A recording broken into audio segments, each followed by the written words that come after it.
सुप्रभात बच्चों, मैं मीनाक्षी शर्मा रेजिडेंस पीसीसीपी से हिंदी फैकल्टी।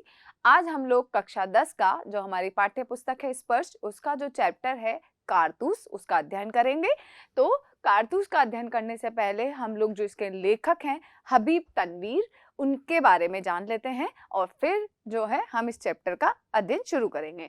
तो आइए जानते हैं हबीब तनवीर जी के बारे में।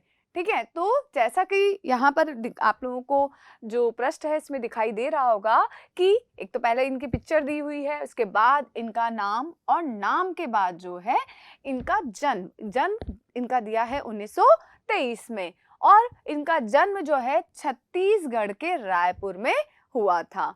सन 1923 में छत्तीसगढ़ के रायपुर में जो है हबीब तनवीर जी का जन्म हुआ और हबीब तनवीर ने सन 1944 में नागपुर से अपनी जो है स्नातक की उपाधि यानी जो अपनी ग्रेजुएशन है वो 1944 में नागपुर से पूरी की। उसके बाद ब्रिटेन की जो नाटक अकादमी है, ब्रिटेन की जो नाटक अकादमी है उसमें नाट्य लेखन का जो है अध्ययन करने के लिए वो वहां पर चले गए, यानी ब्रिटेन चले गए। किसके लिए? नाट्य लेखन का अध्ययन करने के लिए वो वहां पर चले गए। वहां जाने के बाद वो जो है वापस जो है दिल्ली लौट करके आते हैं और पेशेवर नाट्य मंच की स्थापना करते हैं। यानी कि हम कह सकते हैं जैसे उनकी ग्रेजुएशन पूरी हुई ब्रिटेन चले गए कि वहां पर अपना नाट्य लेखन जो है उसकी अपनी पढ़ाई जो है उसको जारी रख सके और वहां से वापस लौट करके उन्होंने दिल्ली में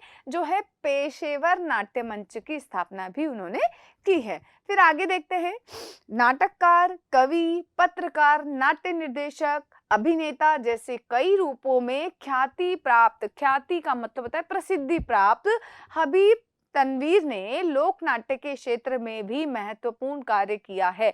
यानी हम देखो कहे एक व्यक्ति ने कितने किरदार निभाए हैं, एक नाटककार के रूप में, एक कवि के रूप में, एक पत्रकार के रूप में, नाट्य निर्देशक के रूप में और अभिनेता यानी एक हीरो के रूप में भी उन्होंने अपनी जो प्रसिद्धि जो है वो देश में बढ़ाई है और उसके साथ साथ लोक नाट्य के क्षेत्र में भी उन्होंने बहुत महत्वपूर्ण कार्य किया है। आगे कई पुरस्कारों, फेलोशिप और पद्मश्री से सम्मानित हबीब तनवीर के प्रमुख नाटक हैं। यानी उनके बारे में ज़्यादा नहीं दिया हुआ है, वैसे इतने से में कहते हैं ना, थोड़े से में बहुत सारी चीज़ें जो कहते हैं गागर में सागर है ना, गागर में सागर का समा जाना, तो इसमें ही इतना दे दिया है हबीब तनवीर जी के बारे में कि उन्हें पद्मश्री प्राप्त हुआ, वो इतनी चीज़ों में जो है पारंगत थे और उन्होंने जो है इतने अच्छे अपनी रचनाएं जो है उन्होंने लिखी हैं। तो अब जो इनकी मुख्य रचनाएं हैं वो हम देख लेते हैं। पहली है आगरा बाजार, दूसरी है चरणदास चोर, तीसरी है देख रहे हैं नैन, चौथी है हेरमा की अमर कहानी। ठीक है, ये इनकी रचनाएं हैं। आगे इन्होंने वसंत ऋतु का सपना, शाजापुर की शांतिबाई, मिट्टी की गाड़ी और मुद्रा राक्षस नाटकों का रूपांतर भी किया है, यानी हिंदी में इनका ट्रांसलेशन भी इन्होंने किया है। जो इसे मिट्टी की गाड़ी और ये क्या है मुद्रा राक्षस जो कि संस्कृत का है, तो उसको हिंदी में रूपांतर का कार्य भी इन्होंने किया है। तो ये है हमारे हबीब तनवीर जी के बारे में हम लोगों ने पढ़ा। अब ये जो चैप्टर है हमारा कारतूस, तो उसके बारे में हम देख लेते हैं पाठ प्रवेश के अंतर्गत। तो आइए सॉरी, तो पाठ प्रवेश में क्या दिया है? अंग्रेज इस देश में व्यापारी के भेष में आए थे। भेष का मतलब रूप लेकर के, कि जो अंग्रेजों ने हमारे भारत देश में आने का अपना उद्देश्य कहा था कि हम लोग यहाँ पर क्या करना चाहते हैं, हम लोग यहाँ पर व्यापार करना चाहते हैं, यानी व्यापार का रूप लेकर के आए थे, व्यापार करने वालों का रूप लेकर के आए थे सॉरी। तो शुरू में व्यापार ही करते रहे, लेकिन उनके इरादे केवल व्यापार करने के नहीं थे, वो केवल यहाँ व्यापार ही नहीं करने आए थे, वो पहले व्यापार करके देखना चाहते थे कि हम अपनी जड़ें यहाँ कैसे मजबूत कर सकते हैं, इस देश पर अपना कब्जा कैसे कर सकते हैं। तो उनकी नीयत जो थी वो साफ नहीं थी। धीरे धीरे धीरे उनकी ईस्ट इंडिया कंपनी ने रियासतों पर कब्जा जमाना शुरू कर दिया। तो ईस्ट इंडिया कंपनी ने क्या किया, रियासतों पर कब्जा जमाना शुरू कर दिया। उनकी नीयत उजागर होते ही, जैसे ही उनके मन में क्या चल रहा है, उनके मन में जो चल रहा है वो चीज जब सामने आई, तो अंग्रेजों को हिंदुस्तान से खदेड़ने का मतलब होता है बाहर निकालने के लिए प्रयास भी शुरू हो गए। जैसे ही हमारे भारत देश के जो लोग हैं उनको पता चला अब ये तो व्यापार करने नहीं आए हैं, यानी उनकी नीयत जो है जैसे उनके सामने आई, तो उन्होंने भी अंग्रेजों को बाहर निकालने के प्रयास शुरू कर दिए। फिर देखो आगे क्या होता है।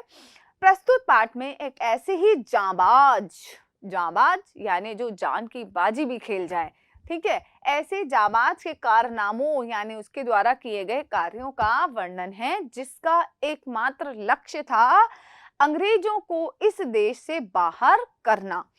कंपनी के हुक्मरामों की नींद, हुक्मराम यानी हुक्म चलाने वाले, है ना, आदेश देने वाले जो लोग हैं, उनकी नींद हराम कर देना यानी उनको बहुत पूरे तरीके से उनकी नींद उड़ा देना, परेशान कर देना, ठीक है सॉरी, कर देने वाला यह दिलेर इतना निडर था। दिलेर यानी जो कि बहुत वीर हो, शक्तिशाली हो, निडर यानी बिना डरे जो है, भय से मुक्त, इतना निडर था कि शेर की मांद में पहुंचकर, यानी शेर के घर के अंदर ही कहते हैं ना मांद यानी गुफा जो है, उसमें पहुंच करके उससे दो हाथ करने की मानिंद कंपनी की बटालियन के खेमे में ही नहीं आ पहुंचा, बल्कि उसने उनके कर्नल पर ऐसा रोब गालिब किया कि उसके मुंह से भी वे शब्द निकले जो किसी शत्रु या अपराधी के लिए तो नहीं ही बोले जा सकते। अब देखो क्या कहा,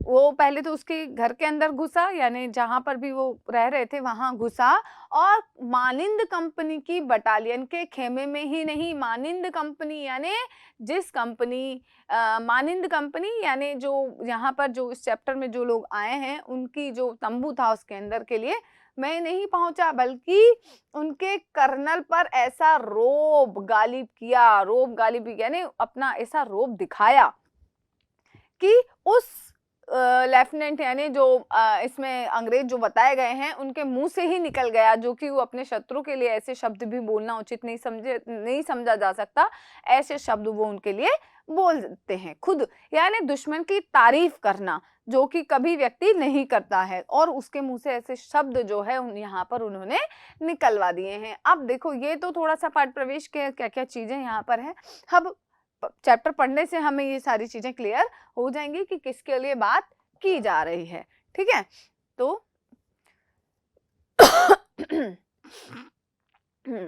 तो हमारे चैप्टर का नाम है कारतूस। कारतूस का मतलब एक बारूद से युक्त एक नली, जिसको जैसे जब युद्ध के समय जो हथियार यूज किए जाते हैं वो ही मान सकते हैं, तो वो उसको चलाने के लिए, गन को चलाने के लिए जो गोली की जरूरत होती है वही कारतूस है यहाँ पे। अब इसका नाम कारतूस क्यों रखा गया है वो हम चैप्टर को पढ़ने से हमें इसकी जानकारी मिल जाएगी। तो हम ये कहें कि ये, क्योंकि आपको यहाँ जैसे ही दिख रहा होगा कि यहाँ पर पात्र, अवधि, जमाना, समय, स्थान, ये सारी चीजें दी हैं और एक के बाद एक कैरेक्टर दिया है। तो इस तरीके का जब भी कोई चैप्टर होता है यानी कि वो एक नाटक है, ठीक है, जो कि रंगमंच पर दिखाया जाता है। तो यहाँ पर भी ये चैप्टर जो है एक नाटक है, और नाटक में क्योंकि पात्र होते हैं, समय होता है, किस समय का है वो होता है, और समय किस समय घटित हो रहा है, मतलब उसको किस समय हम कर रहे हैं, वो सारी चीजों का जो है यहाँ पर जानकारी दी जाती है। तो यहाँ पर जो कैरेक्टर हैं, पात्र जो हैं, वो कौन कौन है, तो यहाँ पर 4 लोगों के लिए बताया गया है कि एक तो है हमारे कर्नल, एक है लेफ्टिनेंट, एक है सिपाही और एक है सवार। 4 लोग यहाँ पर दिए गए हैं, ठीक है। वो इस पूरे नाट्य को जो है इन्हीं के ऊपर कह सकते हैं घटित किया गया है ना, ठीक है। ये चारों ही, इन चारों की बातचीत दिखाई गई है, ये चारों क्या क्या बातचीत कर रहे हैं, क्या क्या उस नाटक पर, उस रंगमंच पर अपना अपना किरदार अदा कर रहे हैं, वो सारी चीजें यहाँ पर बताई गई है। और ये पूरा नाटक केवल 5 मिनट में ही बताया गया है। कब किस समय की बात है, तो ये है सन 1799 की बात है। ठीक है, आगे समय क्या है, समय है रात्रि का, यानी रात का समय है। स्थान दिया गया है कि कहाँ पर ये घटना घटित हुई है, वो है गोरखपुर के जंगल में कर्नल कालिंज, अब ये जो कर्नल है उनका नाम है कालिंज, के खेमे, खेमे यानी तंबू तंबू का अंदरूनी हिस्सा, अंदरूनी का मतलब होता है अंदर का हिस्सा, यानी तंबू के अंदर वो जो है, जो भी ये घटनाक्रम हुआ तंबू के अंदर की बात है। ठीक है, दो अंग्रेज बैठे बातें कर रहे हैं, कर्नल कालिंज और एक है लेफ्टिनेंट, मतलब कर्नल का तो नाम दिया है कालिंज, लेकिन लेफ्टिनेंट का नाम नहीं दिया है, तो हम लेफ्टिनेंट के नाम से ही उनको बताएंगे। तो एक लेफ्टिनेंट, एक कर्नल कालिंज हैं, वो खेमे के बाहर हैं, है ना, दो अंग्रेज बैठ के बातें कर रहे हैं ये दोनों, और ये खेमे यानी तंबू के बाहर जो है और चांदनी छिटकी हुई है, छिटकी यानी फैली हुई है, अंदर लैंप जल रहा है, तंबू के अंदर तो लैंप जल रहा है और बाहर जो है चांदनी यानी चांद का प्रकाश जो है वो फैला हुआ है।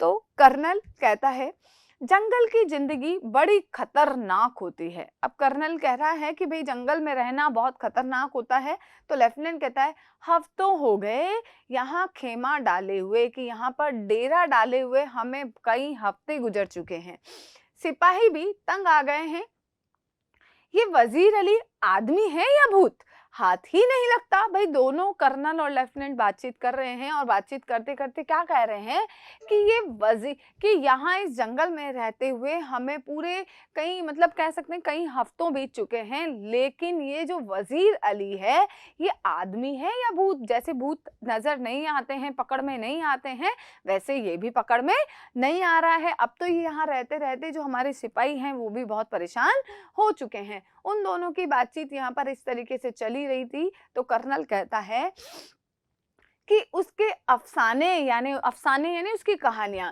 सुन के रॉबिन हुड के कारनामे याद आ जाते हैं। रॉबिन हुड जो है, इस जो वजीर अली है उसकी तुलना रॉबिन हुड से यहाँ पर वो कर रहे हैं, क्योंकि रॉबिन हुड जो है वो भी जंगलों में रहता हुआ, उसने भी अपनी बहुत दिलेरी दिखा करके युद्ध किया था, वैसे अंग्रेजों को बाहर भगाया था, और वो गरीबों की मदद करता था, सबसे जो कहते हैं कि जो अमीर आदमी होते हैं उनसे पैसे लूट करके वो गरीबों की मदद करता था। तो उसकी तुलना यहाँ पर वजीर अली से की गई है, और वो कहते हैं कि इसकी कहानियां को सुनकर के, वजीर अली की कहानियों को सुनकर के हमें रॉबिन हुड के कारनामे यानी रॉबिन हुड के द्वारा किए गए जो कार्य हैं वो याद आ जाते हैं। अंग्रेजों के खिलाफ उसके दिल में किस कदर नफरत है। कोई 5 महीने हुकूमत की होगी, हुकूमत का मतलब होता है शासन सॉरी, कि अंग्रेजों के खिलाफ उसके मन में, अब क्या है ना, किस कदर, तो यहाँ उसके कहने का मतलब कितनी भयंकर उसके मन में जो है नफरत भरी हुई है। उसने केवल 5 महीने ही शासन किया, मगर इस 5 महीने में वो अवध के दरबार से अंग्रेजी असर से बिल्कुल पाक कर देने में तकरीबन कामयाब हो गया था, यानी इस अवध को अंग्रेजों से बिल्कुल साफ कर चुका था। अवध से उसने अंग्रेजों को बिल्कुल वहां से हटा दिया था, कोई भी अंग्रेज वहां पर नहीं था जब उसने 5 महीने जो है वहां पर शासन किया था। ऐसा कर्नल ने जो है लेफ्टिनेंट को बताया। तो लेफ्टिनेंट कहता है कर्नल कालिंज, ये सादत अली कौन है। भाई क्या कहा कि अब वो पूछ रहे हैं सादत अली के बारे में।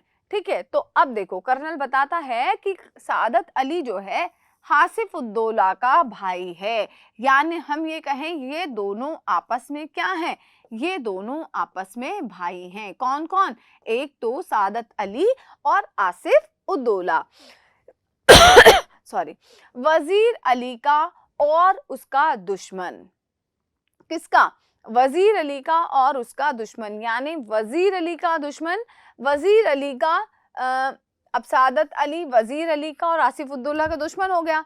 असल में नवाब आसिफ उद्दौला के यहाँ लड़के की कोई उम्मीद नहीं थी, यानी लड़का होने की कोई उम्मीद नहीं थी। वजीर अली की पैदाइश को सादत अली ने अपनी मौत ख्याल किया। अब देखो यहाँ पर वो कह सकते हैं रिश्तेदारी वाली बात बताई गई है कि भाई सादत अली और आसिफुद्दौला दोनों भाई हैं। अब लग रहा था कि भाई आसिफुद्दौला की कोई संतान नहीं होगी, लेकिन तो और नहीं होगी संतान, सबको लग ही रहा था। तो वो जो है वहां का राज्य किसको मिलने वाला था? वो राज्य मिलने वाला था सादत अली को। भाई आसिफुद्दौला की अगर कोई संतान नहीं है तो भाई को ही राजगद्दी मिलनी थी। लेकिन जैसे ही वजीर अली की पैदाइश यानी उनका जन्म हुआ, तो सादत अली ने सोचा कि अब तो मेरी मौत निश्चित है, क्योंकि राजगद्दी पर कौन बैठने वाला था? राजगद्दी पर बैठने वाले थे वजीर अली, क्योंकि आसिफुद्दौला की भाई जो है ये संतान हो गई, और संतान होते ही गद्दी पर कौन बैठेगी? संतान ही बैठेगी। तो संतान जब बैठने वाली थी तो सादत अली ने सोचा कि अब तो मेरा मरना जो है निश्चित है, और उसको अपनी मौत जो है उसके जन्म पर अपनी मौत दिखाई देने लगे। फिर क्या होता है आगे?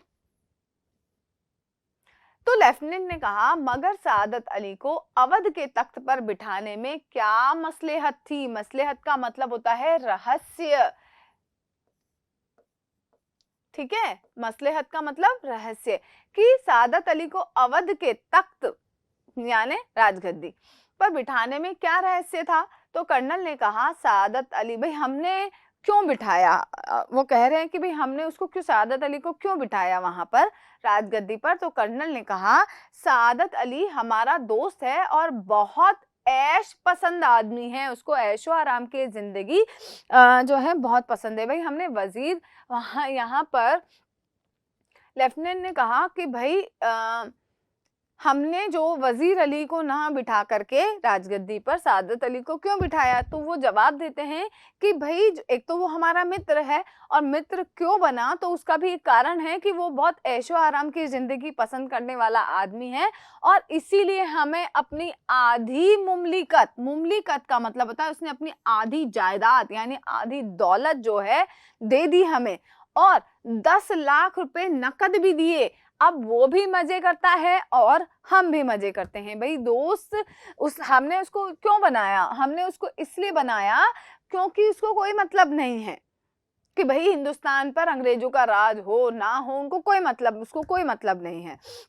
उसको सिर्फ किस चीज से मतलब है? उसको अपनी जिंदगी बड़े ऐशो आराम से काटनी है। और हमारे भी फायदा हुआ कि भाई वो बैठे, तो हमें तो पैसा चाहिए, पैसे के द्वारा हम दूसरे राज्य पर भी अपना अधिकार कर सकते हैं, और इस पे तो हम अपना रौब दिखा ही सकते हैं। इसको हमने ही तो बिठा रखा है, तो और मित्र भी है, जैसा कहेंगे वैसा वो करेगा। और उसने हमें आधी अपनी जायदाद दे दी, प्लस उसके साथ 10 लाख नकद और दे दिए। बस हमें भी क्या चाहिए? वो भी खुश है और हम भी खुश हैं। जैसे ही कर्नल ने ऐसा कहा तो लेफ्टिनेंट क्या कहते हैं? तो देखो, लेफ्टिनेंट ने कहा, सुना है ये वजीर अली अफगानिस्तान के बादशाह शाह जमा को हिंदुस्तान पर हमला करने की दावत मतलब आमंत्रण दे रहा है कि भाई मैंने सुना है वजीर अली किसको आमंत्रण दे रहा है? भारत पर आक्रमण करने के लिए, हिंदुस्तान पर आक्रमण करने के लिए। तो अफगानिस्तान के जो बादशाह हैं शाह जमा, उनको कहा है कि आप आओ और हिंदुस्तान पर जो है हमला करो। तो कर्नल ने कहा, अफगानिस्तान को हमले की दावत सबसे पहले जो है टीपू सुल्तान ने दी थी। किसने दी थी? टीपू सुल्तान ने दी थी। फिर वजीर अली ने, और फिर ने भी उसे दिल्ली बुलाया, और फिर शमशुद्दौला ने भी। अब देखो यहाँ पर 3 लोगों के लिए कि सबसे पहले टीपू सुल्तान ने दी अफगानिस्तान के बादशाह को यहाँ पर हिंदुस्तान पर हमला करने के लिए, फिर उसके बाद वजीर अली ने दी, और फिर तीसरे नंबर पर शमशुद्दौला जो है उन्होंने भी इनको यहाँ हिंदुस्तान पर हमला करने के लिए बुलाया था। तो लेफ्टिनेंट ने कहा, कौन शमशुद्दौला? भाई ये शमशुद्दौला कौन है? सॉरी। तो कर्नल ने कहा, ये जो है नवाब बंगाल का निस्बती भाई, यानी नवाब बंगाल के जो नवाब हैं उनका रिश्ते का कोई भाई है शमशुद्दौला। वो बहुत ही खतरनाक आदमी है। कौन? जो यहाँ पर शमशुद्दौला के बारे में बताया गया है कि वो क्या है? बहुत खतरनाक आदमी है, और वो जो है बंगाल के जो नवाब हैं उन नवाब का रिश्ते का भाई है। ठीक है। तो लेफ्टिनेंट ने कहा कि इसका तो मतलब ये हुआ कि कंपनी के खिलाफ सारे हिंदुस्तान में एक लहर दौड़ गई है कि भाई देखो, जब ये 3 लोग जिनके बारे में हम पढ़ रहे हैं, टीपू सुल्तान है, वजीर अली है, शमशुद्दौला है, ये सब जो है हिंदुस्तान पर आक्रमण करने के लिए तैयार हो रहे हैं, इनको बुलावा दिया जा रहा है। तो इसका मतलब तो बहुत सारे जो एक एक करके तो सारे तैयार हो रहे हैं हिंदुस्तान पे हमला करने के लिए। तो क्या होता है कर्नल ने जब ऐसी हिंदुस्तान में हम लोगों को बाहर भगाने की एक लहर दौड़ गई है, तो कर्नल ने कहा जी हाँ, और अगर ये कामयाब हो गए तो बक्सर और प्लासी के कारनामे धरे रह जाएंगे कि जो बक्सर और प्लासी का जो युद्ध हुआ था उसमें किए गए जो कार्य हैं वो ऐसे कैसे धरे रह जाएंगे। और कंपनी जो कुछ लॉर्ड क्लाइव के हाथों कंपनी ने लॉर्ड क्लाइव के हाथों जो कुछ भी अर्जित किया था, जो कुछ भी पाया था, वो लॉर्ड वेल्जली के हाथों सब खो बैठेगी। कि अगर ये सब एक हो गए तो ये जो हमने प्राप्त किया था लॉर्ड क्लाइव के समय, वो हम जो है अब वो सारी चीजें खो बैठेंगे। तो लेफ्टिनेंट ने कहा वजीर अली की आजादी बहुत खतरनाक है कि अगर ये हमारे द्वारा पकड़ा नहीं गया तो ये हमारे लिए क्या बन जाएगा, ये हमारे लिए खतरा बन जाएगा। सॉरी, हमें किसी न किसी तरह इस शख्स को गिरफ्तार कर ही लेना चाहिए। भाई कैसे भी करें, कुछ भी करें, लेकिन हमें इसे पकड़ना ही होगा, वरना ये हमारे लिए खतरा बन सकते हैं। तो कर्नल ने कहा पूरी एक फौज लिए उसका पीछा कर रहा हूं, कि मैंने एक पूरी की पूरी फौज ली हुई है उसको पकड़ने के लिए, और बरसों से वो हमारी आंखों में धूल झोंक रहा है, यानी हमें धोखा दे रहा है। आंखों में धूल झोंकना, ठीक है, यानी धोखा देना। और इन्हीं जंगलों में फिर रहा है और हाथ नहीं आता। उसके साथ चंद जाबाज है, चंद यानी कुछ, बहुत कम लोग हैं, जाबाज यानी जान की बाजी लगा देने वाले। मुट्ठी भर आदमी, मगर ये दमखम। मुट्ठी भर आदमी का मतलब थोड़े से आदमी हैं, लेकिन उनका दम देखो, उनमें जो दमखम का मतलब इतनी शक्ति है ना। आगे लेफ्टिनेंट ने कहा सुना है वजीर अली जाति तौर से भी बहुत बहादुर है, कि ऐसा नहीं है शारीरिक जाति यानी मन से भी वो बहुत बहादुर है। तो कर्नल ने कहा बहादुर ना होता तो यूं कंपनी के वकील को कत्ल कर देता। कि भाई जब उसकी इतनी सारी यहाँ पर अभी तक जो है, यहाँ तक हम कहें वजीर अली की शक्ति प्रदर्शन, यानी उसको कितना वीर है उसके बारे में सारी उनकी खूबियां बताई गई। अब आगे और दिखाते हैं। देखो जब उसने कहा कि भाई लग रहा है बहुत बहादुर है, तो कर्नल ने कहा कि अगर बहादुर नहीं होता तो क्या कंपनी का जो वकील है उसको मार देता। तो लेफ्टिनेंट ने कहा कि ये कत्ल का क्या किस्सा हुआ कर्नल, क्या बात हुई थी, ये कत्ल वाली क्या बात है, कौन सी किस्सा है ये। तो अब जो है कर्नल उस वकील के कत्ल की घटना का भी वर्णन यहाँ पर करते हैं। तो देखो क्या बताते हैं वो सॉरी, वो बताते हैं किस्सा क्या हुआ था। उसको उसके पद से हटाने के बाद हमने वजीर अली को बनारस पहुंचा दिया। हमने क्या किया, 5 महीने जो है वजीर अली ने हुकूमत की थी, शासन किया था। तो हमने क्या किया, पहले तो उसको उसके पद से हटाया और उसको कहाँ पहुंचा दिया, बनारस पहुंचा दिया। जब वह बनारस पहुंचा दिया और 3 लाख रुपए सालाना वजीफा मुकर्रर कर दिया। वजीफा, और वजीफा यानी सहायक राशि कह सकते हो, है ना। मुकर्रर कर दी यानी फिक्स कर दिया हमने कि भाई ये तुम्हें देना है ना। कुछ महीने बाद गवर्नर जनरल ने उसे कलकत्ता तलब कर दिया। यहाँ वहां पर कलकत्ता बुला लिया। तलब करना यानी बुला लेना, या कह दें भेज देना। भाई पहले तो हमने कहा कि भाई तुम्हें कहाँ रहना है, बनारस में रहना है, 3 लाख रुपए सालाना देने हैं, ठीक है। उसके बाद उन्होंने क्या करा, ये तो ठीक है उसने मान लिया, लेकिन उसके बाद क्या कहा कि भाई अब तुम्हें कलकत्ता आना है। तो वजीर अली कंपनी के वकील के पास गया जो बनारस में रहता था, और उससे शिकायत की कि गवर्नर जनरल जो है उसे कलकत्ता में क्यों तलब करता है, आराम से बनारस में रह रहा है। तो बनारस में जो वकील हैं कंपनी के, उनके पास गया कि भाई वो मुझे क्यों परेशान कर रहे हैं, क्यों बुला रहे हैं, जो बोला है वो मैं कर ही रहा हूं। तो वकील ने शिकायत की परवाह नहीं की, उल्टा उसे बुरा भला सुना दिया। वकील ने क्या करा, उसकी बात नहीं सुनी और उल्टा जो है उसको ही बहुत बुरा बोलने लगा। वजीर अली के तो दिल में यूं ही अंग्रेजों के खिलाफ नफरत कूट कूट कर भरी थी। कूट कूट कर भरना यानी बहुत ज्यादा जो है भरी हुई थी, पहले से ही भयंकर मात्रा में थी। और उसने खंजर से वकील का काम तमाम कर दिया। काम तमाम कर देना ये भी मुहावरा है, यानी उसको समाप्त कर देना, उसको मार दिया। खंजर से नहीं सुन रहा था, उल्टा और उसको बोल रहा था, तो उसको गुस्सा आया। वो तो वैसे ही भरा पड़ा था और वैसे ही उसने क्या करा, उसको बोलते ही उसको वहीं पे मार दिया। तो लेफ्टिनेंट ने और भाग गया। तो कर्नल ने कहा अपने जानीसारों समेत, जानीसारों का मतलब होता है अपने जान से भी ज्यादा चाहने वाले जो लोग हैं, है ना, उनके साथ आजमगढ़ की तरफ भाग गया। ठीक है, जो कुछ लोग थे जो उसको जान से भी ज्यादा चाहते थे, उन लोगों के साथ वो आजमगढ़ की तरफ भाग गया। आजमगढ़ के हुक्मराम ने उन लोगों को अपनी हिफाजत से घाघरा तक पहुंचा दिया। अब ये कारवां इन जंगलों में कई साल से भटक रहा था। ठीक है, क्या कहा, पहले तो वहां भाग गया आजमगढ़, और आजमगढ़ जाने के बाद आजमगढ़ के जो हुक्मराम ने उन लोगों को अपनी हिफाजत में घाघरा तक, अब वहां के जो शासक थे, हुक्मराम यानी हुक्म देने वाले जो लोग थे, उन्होंने क्या करा, उनको हिफाजत से घाघरा तक पहुंचा दिया।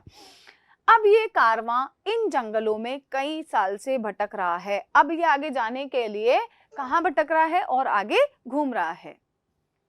ठीक है, तो लेफ्टिनेंट ने कहा मगर वजीर अली की स्कीम क्या है भाई, उसकी योजना क्या है।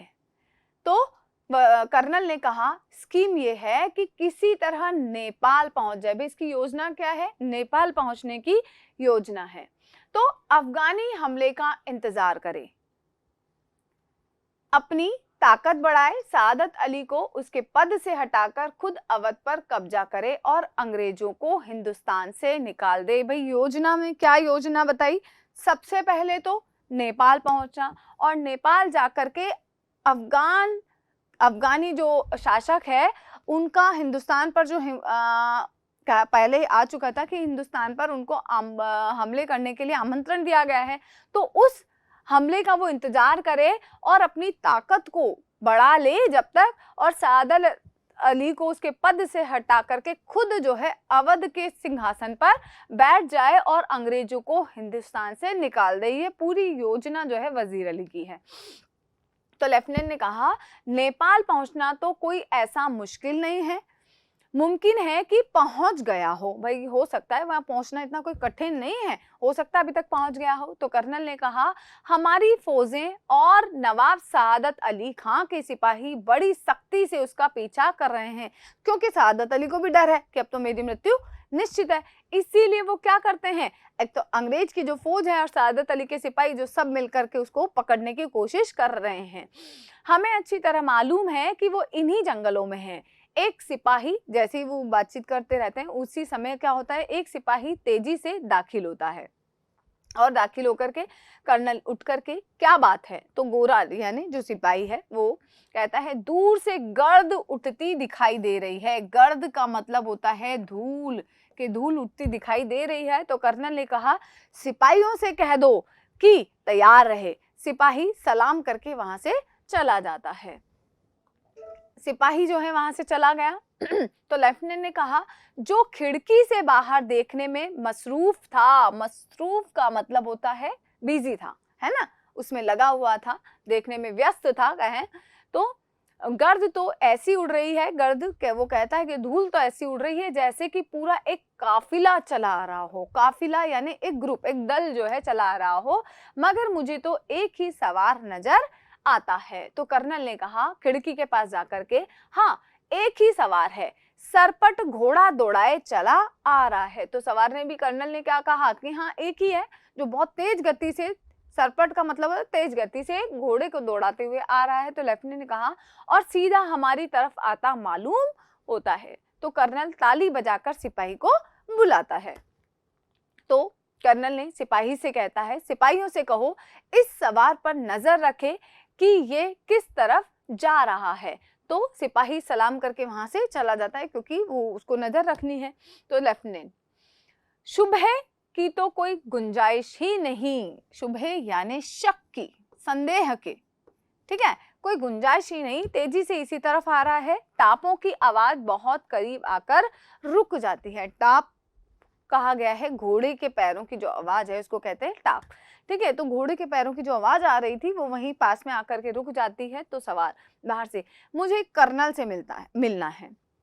गोरा कहता है चिल्लाकर, बहुत खूब, वाह भाई तुम कह रहे हो कर्नल से मिलना है, बहुत खूब। तो सवार बाहर से, सी, है ना। तो गोरा अंदर आकर, हुजूर सवार आपसे मिलना चाहता है। तो कर्नल ने कहा भाई भेज दो, ठीक है।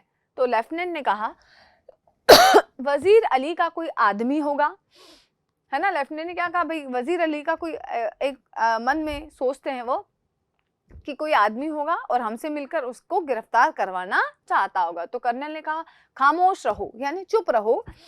सवार सिपाही के साथ अंदर आता है। तो सवार ने आते ही पुकार उठता है, तन्हाई तन्हाई। जो सवार घोड़े पे सवार का आया हुआ है वो क्या कहता है, तन्हाई तन्हाई। तन्हाई का मतलब बिल्कुल कोई नहीं होना चाहिए, एकांत, है ना। तन्हाई का मतलब एकांत, एकांत। तो कर्नल ने कहा साहब यहाँ कोई गैर आदमी नहीं है, आप राजे दिल कह दें। राजे दिल यानी आपके मन में जो भी बात है आप उसको कह दें।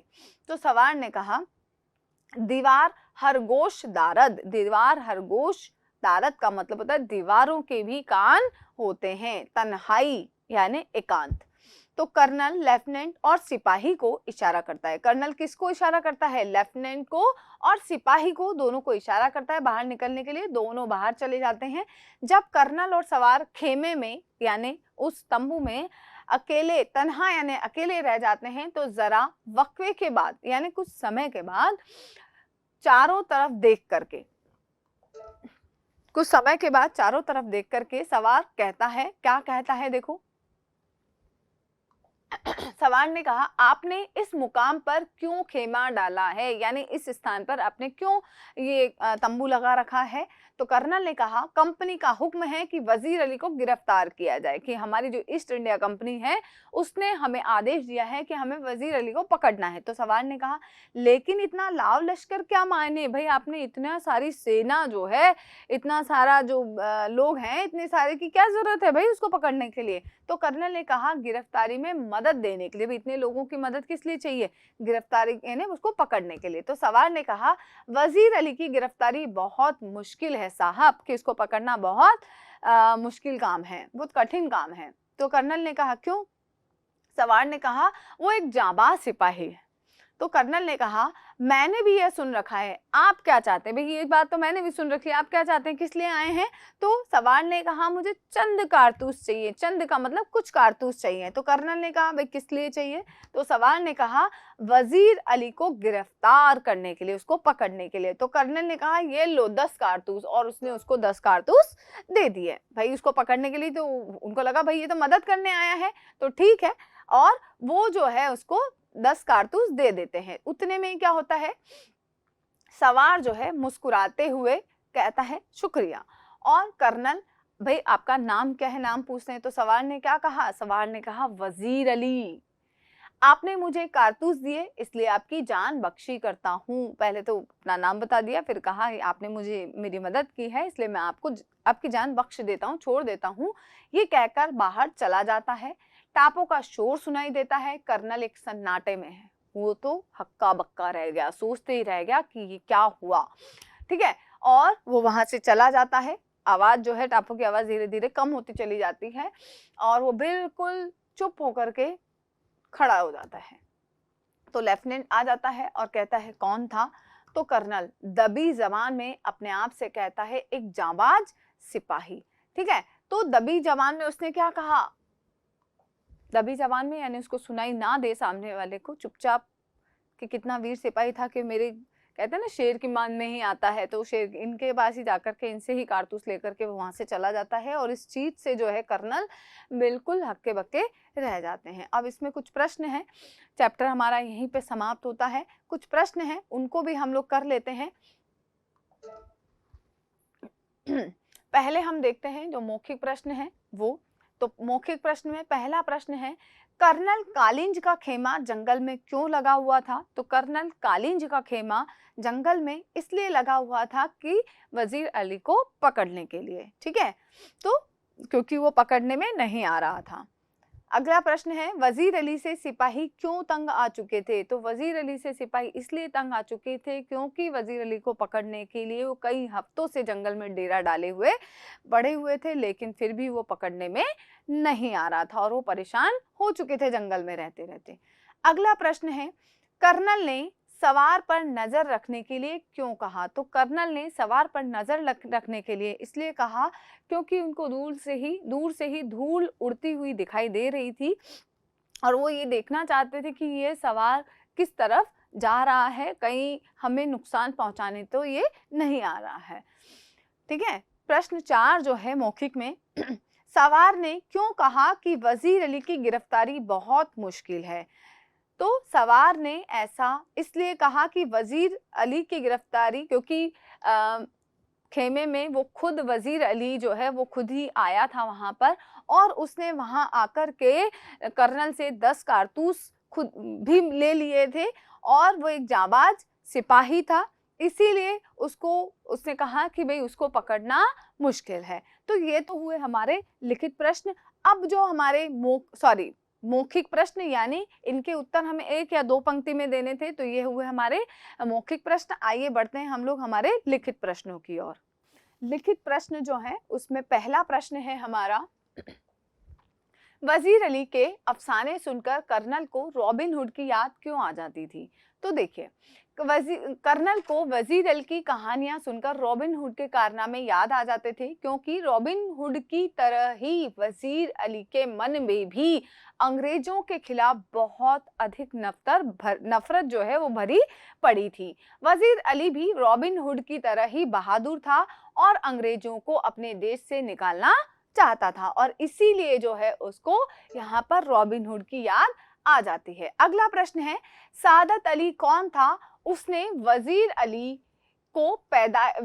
की पैदाइश को अपनी मौत क्यों समझा? ठीक है, तो सादत अली वजीर अली का चाचा और आसिफ उद्दौला का भाई था। भाई रिश्तेदारी हुई गई यहाँ पे। वजीर अली के पैदा होने को सादत अली ने अपनी मौत ही समझ लिया था, क्योंकि वजीर अली के पैदा होने के बाद अब वह अवध के सिंहासन को हासिल नहीं कर सकता था। ठीक है। तीसरा प्रश्न है, सादत अली को अवध के तख्त पर बिठाने के पीछे कर्नल का क्या मकसद था? भाई क्यों बिठाया था, इसके पीछे क्या बात थी?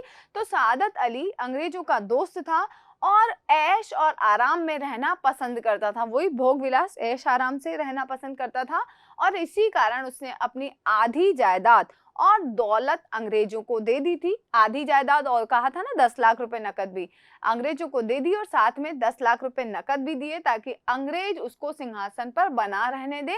इस तरह अंग्रेजों का उसे तख्त पर बिठाने में लाभ ही लाभ था। ठीक है, ये हो गया हमारा प्रश्न नंबर 3। अगला चौथा प्रश्न जो है वो है हमारा, कंपनी के वकील का कत्ल करने के बाद वजीर अली ने अपनी हिफाजत कैसे की? तो वजीर अली वकील की हत्या करने के बाद वहां से भाग गया और वह अपने साथियों के साथ आजमगढ़ की तरफ भागा और आजमगढ़ के जो शासक हैं उसने उन सभी को अपनी सुरक्षा देते हुए घाघरा तक पहुंचा दिया था और तब से ही वह वहां जंगलों में ही रहने लगा था।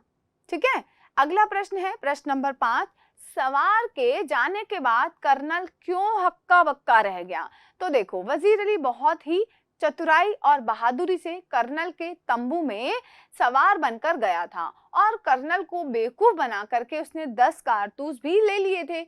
जाने के समय तक कर्नल को यह जानकारी नहीं थी कि वह सवार असल में कौन है, यानी वहां उसको कोई नहीं जानता था। जब जाते हुए सवार ने अपना नाम वजीर अली बताया तो कर्नल उसकी बहादुरी को देख करके हक्का बक्का रह गया। ठीक है, अब जो प्रश्न है वो और बड़े हैं, यानी 50 से 60 शब्दों वाले प्रश्न हैं। तो उसमें पहला प्रश्न है, लेफ्टिनेंट को ऐसा क्यों लगा कि कंपनी के खिलाफ सारे हिंदुस्तान में एक लहर दौड़ गई है? तो जब लेफ्टिनेंट ने कहा कि कहीं से खबर है कि वजीर अली अफगानिस्तान के बादशाह शाह जमा को हिंदुस्तान पर हमला करने के लिए आमंत्रित कर रहा है, तो कर्नल ने कहा कि सबसे पहले अफगानिस्तान को हिंदुस्तान पर हमला करने के लिए टीपू सुल्तान ने आमंत्रित किया था और उसके बाद वजीर अली ने और फिर शमशुद्दौला ने भी अफगानिस्तान को हिंदुस्तान पर हमला करने के लिए आमंत्रण दिया है। ये सब जानकर लेफ्टिनेंट को लगा कि कंपनी के खिलाफ सारे हिंदुस्तान में लहर दौड़ गई है। भाई सभी लोग जो है हिंदुस्तान पर हमला कर रहे हैं, यानी कंपनी का विरोध कर रहे हैं। अगला प्रश्न, वजीर अली ने कंपनी के वकील का कत्ल क्यों किया? तो क्यों किया था? तो देखो, वजीर अली को उसके नवाब के पद से हटाने के बाद अंग्रेजों ने वजीर अली को बनारस भेज दिया और कुछ महीनों के बाद गवर्नर जनरल वजीर अली को कलकत्ता बुलाने लगा। वजीर अली कंपनी के वकील से शिकायत की कि गवर्नर जनरल उसे कलकत्ता बुला रहा है। तो वकील ने वजीर अली की शिकायत पर कोई गौर नहीं किया और बल्कि उससे ही उल्टा सीधा भला बुरा कहने लगा। वजीर अली के दिल में तो पहले से ही जो है अंग्रेजों के खिलाफ नफरत कूट कूट करके भरी थी और वकील के इस तरह के व्यवहार से वजीर अली को गुस्सा आ गया और उसने जो है चाकू से वहीं वकील का कत्ल कर दिया, यानी वकील का काम तमाम कर दिया। ठीक है, और इसीलिए उसने कत्ल किया था। अगला प्रश्न है, सवार ने कर्नल से कारतूस कैसे हासिल किए? तो वजीर अली सवार बनकर अकेले ही अंग्रेजों के तंबू में गया और उसने कर्नल को ऐसे दिखाया जैसे यह भी वजीर अली के खिलाफ है। उसने कर्नल को कहा कि उसे वजीर अली को गिरफ्तार करने के लिए कुछ कारतूस चाहिए। वह कर्नल को लगा कि वह भी वजीर अली को पकड़ना चाहता है, इसीलिए कर्नल ने भी सवार को 10 कारतूस दे दिए। इस तरह सवार ने कर्नल से कारतूस हासिल कर लिए। ठीक है, अगला प्रश्न जो है हमारा प्रश्न नंबर 4। प्रश्न नंबर 4 में पूछा गया है, वजीर अली एक जांबाज सिपाही था, कैसे था इसको स्पष्ट करना है। तो वजीर अली को अंग्रेजों ने उनके नवाब पद से हटा दिया था और बनारस भेज दिया। वजीफे के लिए जो रकम दी गई थी उसमें अड़चन डालने के लिए उसे कलकत्ता बुलाया जा रहा था। जब इसकी शिकायत वकील से करने गया तो वकील उल्टा उसी को भला बुरा कहने लगा। वकील के ऐसे व्यवहार पर उसे गुस्सा आया और उसने वकील की हत्या कर दी। महीनों अंग्रेजों को, अब एक घटना तो उसके यहाँ बहादुरी की यहाँ है, फिर अगली, महीनों अंग्रेजों को जंगल में दौड़ाता रहा परंतु फिर भी उनके हाथ नहीं आया। अकेले ही अंग्रेजों के तंबू में कर्नल से मिलने चला गया और उनसे 10 कारतूस भी ले आया और जाते जाते अपना सही नाम भी बता आया। इतने जोखिम भरे कारनामों से सिद्ध होता है कि वजीर अली एक जाबाज सिपाही था। तो ये हमारे जो एनसीईआरटी के जो प्रश्न उत्तर हैं वो हमारे यहीं पे समाप्त होते हैं। आशा करती हूँ आप लोगों को समझ में आया होगा। नीचे जो है कुछ आशय स्पष्ट करने वाले प्रश्न हैं, तो चैप्टर में हमने ये सारी चीजें पढ़ चुके हैं तो आप लोगों को आराम से आ जाएंगे। आशा करती हूँ आपको ये पूरा अध्याय समझ में आया होगा। बहुत बहुत धन्यवाद।